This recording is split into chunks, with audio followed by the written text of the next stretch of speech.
I am Beth Hartman, and I'm from Mountaintop, Pennsylvania. Well, I kind of didn't come out until late in life. I knew I was different and knew I didn't fit in high school. I was the nerd, like into class and stuff. I was heavy, always have been.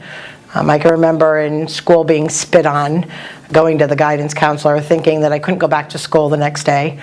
And when I came out, and it wasn't until my 30s that I came out. When I came out, I was at peace with myself, and I could be who I wanted to be. And since then, my personal and employment life has gotten better.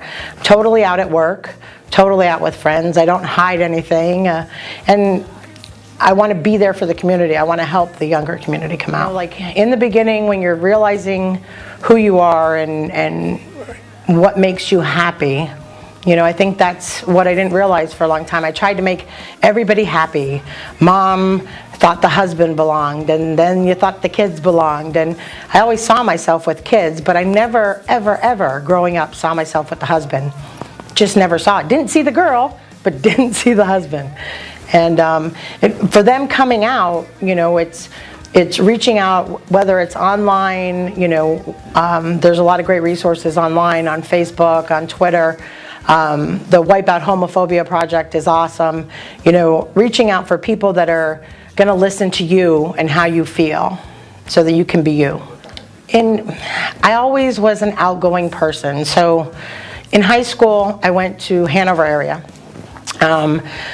We grew up in 44, which was Valley West. I went back on the weekends to the Valley West people who knew me for who I was. So I didn't associate really with the people at Hanover in my free time. I went back to the people who knew who I was. When I came out, one of the things that I did for myself was I looked for like people. Locally, we have the Rainbow Alliance, we have Pride of NEPA. There's some local bars. When I first came out, I did the bar scene. I'm not a drinker. You know, I went there looking for like people. Now I'm a vice president of, now I'm the vice president of NEPA of Pennsylvania. So what we are is a social group where we try to go to the movies. We do a dinner once a month, get-togethers. You know, hopefully this summer we're going to plan a women's camping trip, which would be really cool to get all the women together. And locally they used to do that years ago, and that has since passed. So we're going to try to bring that back this year. I'm involved with Rainbow Alliance. I'm on the board. I work very closely with John Daw to try to help in any way I can. I work for a company called Solid Cactus, and what attracted me to Solid Cactus was the openness of the original owners of Solid Cactus. So I felt that I could be me, and I just fit right in. You know, they're kind of geeks, everybody in the building, but I fit in with them, and I was able to be myself. Now I am 14 years into a new relationship. Met her when I was with him.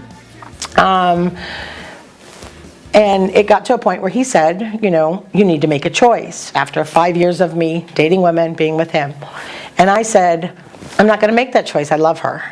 And I said, if you're not happy anymore, I love you enough that I'll leave. And I did. We're together 14 years. She raised my kids from that point on. Great relationship. Don't do the bar scene. Just too much drama. We're very strong. You know, I see the rest of my life with her. I don't see anyone else in my future. My kids think of her as their other mom. I mean, she's always been there for them. So that's my story. Trust me, it gets better.